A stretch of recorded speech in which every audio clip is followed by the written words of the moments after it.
கண்ணியத்துக்குரிய தமிழ் சொந்தங்களே,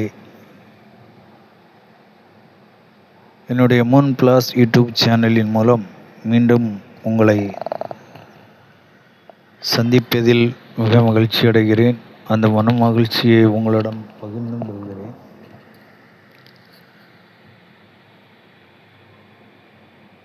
இந்த பதிவிலே ஒரு தத்துவார்த்தமான ஒரு சில வார்த்தைகளைத்தான் நான் உங்களிடம் பகிர்கிறேன். அதாவது, இந்த உலகம் படைக்கப்பட்ட காலத்திலிருந்து மனிதனுடைய மனநிலை எப்படியெல்லாம் மாறிக்கொண்டு இருக்கிறது, எந்த அளவிற்கு மனித கூட்டம் அதிகமாக தீயவர்களாக மாறிக்கொண்டு இருப்பதைத்தான் ஆதி காலத்திலிருந்து இக்காலம் வரை நாம் பார்க்க இருக்கிறோம். அதாவது, இந்த உலகம் தோன்றிய காலகட்டத்தில் ஒருவர் தீயவராக இருந்தார், மீதி 10 ஒருவர் தீயவராக இருந்தார், மீதி 9 பேர் நல்லவராக இருந்தார்கள். சிறிது காலத்திற்கு பின்பு 100 ஒருவர் தீயவராக இருந்தார், மீதி 99 பேர் நல்லவர்களாக இருந்தார்கள். அதன் பிறகு படிப்படியாக வரக்கூடிய காலங்களில் 1000 ஒருவர் நல்லவராக இருந்தார், மீதி 999 பேர் 1000 ஒருவர் கெட்டவராக இருந்தார், 999 பேர் நல்லவர்களாக இருந்தார்கள். பிறகு சில காலங்களுக்கு பிறகு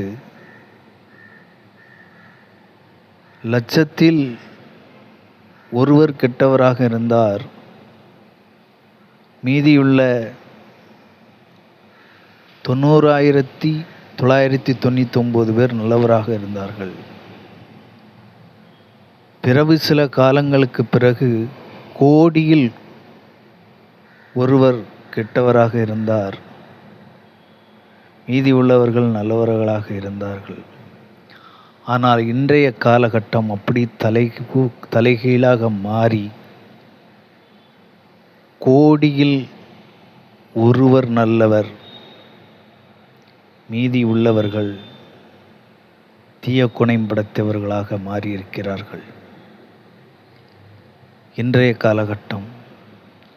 இதற்கு முன்பு ஒரு 50 ஆண்டுகளுக்கு முன்னாடி 1,00,000 ஒருவர் நல்லவர், மீதி 99,999 பேர் தீயவர்களாக இருந்தார்கள். அதற்கு ஒரு 100 ஆண்டுகளுக்கு முன்னாடி 1000 ஒருவர் நல்லவர், மீதி 999 பேர் கெட்டவர்கள். அதற்கு முன்பு சில காலங்களில் 100 ஒருவர் நல்லவர், 99 பேர் தீயவர்கள். இப்படி இந்த உலகத்தில் அன்று முதல் இன்று வரை நாம் பார்ப்போமே, ஆனால் மனித சமுதாயத்தில் தீயவர்களுடைய எண்ணிக்கை அதிகரித்து கொண்டே போகிறது. இருப்பினும் இந்த காலகட்டத்திலும் நல்ல மனிதர்கள் இருக்கத்தான் செய்கிறார்கள். அந்த மனிதர்கள்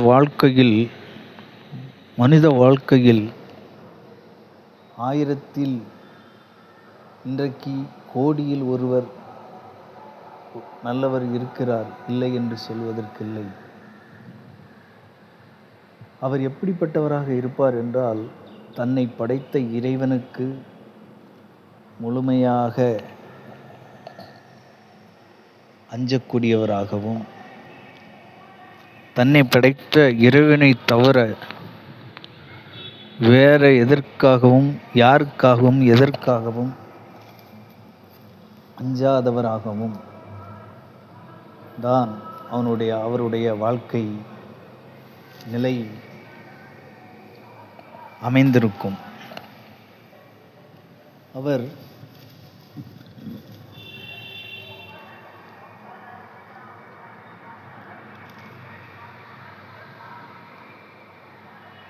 இந்த உலகத்தில் அவர் நீதிக்காகவும் நேர்மைக்காகவும் என்றென்றும் கட்டுப்பட்டவராகவும் பாடுபடக்கூடியவராகவும் அவர் இருப்பார். அவர் ஒரு விஷயத்தை சொன்னால் செய்வார், செய்வதைத்தான் அவர் சொல்வார். இப்படிப்பட்ட மனிதர்கள் எப்போதும் எந்த எக்காரணத்திற்காகவும் எதற்காகவும் அவர்களை நாம் நம்பலாம். அவர்களுடைய தன்மை எப்படி இருக்கும் என்றால், ஒரு உதாரணத்துக்கு ஒரு பொருளை உதாரணமாக சொல்லி காட்டுகிறேன். புடம் போட்ட தங்கம் கூட ஒரு சில நாட்கள் நிறம் மாறலாம். ஆனால் இப்படிப்பட்ட நல்ல மனிதர்களுடைய மனநிலை ஒருபோதும் மாறாது. அப்படிப்பட்ட நல்ல மனிதர்களும் இன்றைக்கு உலகத்தில் இருக்கிறார்கள், இல்லை என்று சொல்வதற்கில்லை. கோடியில் ஒருவர். நான் ஆரம்பத்தில் சொல்வதைப் போல, ஒரு காலத்தில் 10 ஒருவர், பின்பு 100 ஒருவர், 1000 ஒருவர், லட்சத்தில் ஒருவர், இன்றைக்கு கோடியில் ஒருவர் என்கின்ற அளவுக்குத்தான் மனிதர்கள் மனநிலை மோசமான நிலைமைக்கு மாறியிருக்கிறது என்பதை மக்கள் உணர்ந்து கொள்ள வேண்டும். நாமும் ஏன் நல்லவராக வாழக்கூடாது என்ற சிந்தனை ஒவ்வொரு மனிதர் மத்தியிலும் வர வேண்டும். அப்படிப்பட்ட நல்ல மனிதர்களை நாம் அவர்களுக்கு ஆக்கமாகவும் ஊக்கமாகவும் இருந்து செயல்பட வேண்டும் என்பதற்காகத்தான் இந்த வீடியோவை நான் உங்களுக்கு பதிவு செய்திருக்கிறேன். மீண்டும் இது போன்ற ஒரு வீடியோவில் உங்களை சந்திக்கும் வரை என்னுடைய மூன் ஃப்ளாஷ் யூடியூப் சேனல் மூலம் என் மனமார்ந்த மகிழ்வை உங்களுக்கு பகிர்ந்து கொள்கிறேன்.